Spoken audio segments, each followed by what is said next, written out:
Hey everybody, Mr. Richards here. Today we're talking about some Peace Democrats and 1864. There's a couple things we need to understand. And we're going to start off here, and I'm going to have some like little chart things going on. But if you ever have any questions, let me know. First, we got to go back a little bit before the war.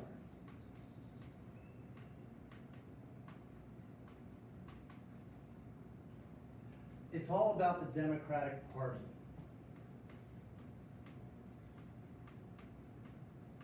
Democrats were split into two basic groups that you need to know. One is the Democrats in the South, and those Democrats in the North. Northern Democrats, Southern Democrats. Southern Democrats were very, very pro-slavery. They were the ones that cheered the Dred Scott case. These were the ones that liked that tougher fugitive slave law. They were very adamant about keeping slavery. The ones in the North, they didn't really care one way or the other, sort of in a sense ignoring slavery. They tended to like popular sovereignty. Let each state decide as they want to. Let's just keep the country humming along like we had been doing for quite some time. They don't really want to address it. And then way over here we do have the Republican Party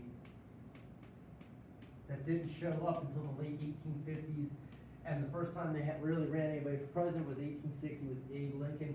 This party was outright anti-slavery. They wanted to end slavery.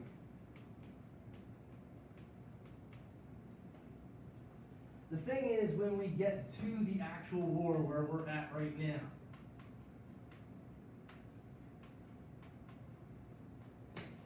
well, the pro-slavery people of the South, the pro-slavery Democrats, well, they're right now in open rebellion. That's the actual Civil War. The ones that are tricky are the Northern Democrats, because there almost were no Republicans in the South. The South was solidly Democrat prior and during the actual Civil War. We'll see even after the Civil War. For a long time, the South will be solid Democrat. The thing is, these people have been criticizing Lincoln, and they're saying, look, let the South go its own way. Let's stop fighting. Give the South their independence. Let them go peacefully. And the reason they argue this is this war has cost a ton of money. It's cost a ton of lives already. Things like habeas corpus, putting people in jail without a trial, forcing people to join the military, a draft. People's rights have been violated. All this is going on, and so far Lincoln has nothing to show. Even though they've had victories at Gettysburg and Vicksburg, there's been no real changes. The war is just dragging on. All of this going on, and you have nothing real good to show for it. So they're going to push, and in 1864, when it's an election year, it's not looking good for Lincoln. Until some news shows up, and he's able to use this positive news to help him in 1864, and that's our few closing little notes here. Lincoln will win re-election. He's going to run against the Northern Democrat, a Peace Democrat, none other than one of his old generals, old General George McClellan, the guy who did Peninsular Campaign. And what we looked at in class, the Battle of Antietam, the guy that didn't really want to move fast. Once he got fired, he took it personal, and he runs against Lincoln. And for a long time, it looks like he has a good shot at winning. Lincoln's going to pull off a victory, because finally the Union is going to capture Atlanta, Georgia,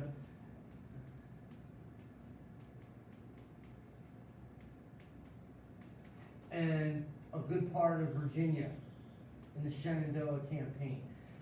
Not big, the super victories, but they're good enough news that people are willing to give Lincoln more time. People were getting impatient. It looked like Lincoln was going to lose when there's some positive news coming out of the South that the Union's going to win some victories. It's enough to give Lincoln a pretty solid reelection, and that he's pretty solidly going to win against McClellan. It's also at this time he gives his second inaugural address. It's probably one of the most well-known second inaugural addresses of presidents. He makes this phrase, it's not the only piece, but he talks about with malice towards none. Malice means purposely trying to harm.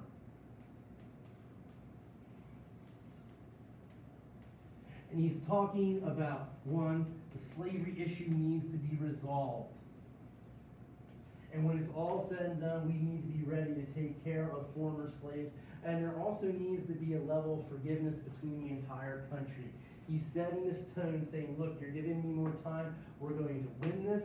We're going to end slavery. And we're going to make sure everyone is taken care of. And there's going to be no bad feelings. That's his goal. That's his plan. We're going to see how all this plays out. But what you want to know is it was close for a while for Abe Lincoln.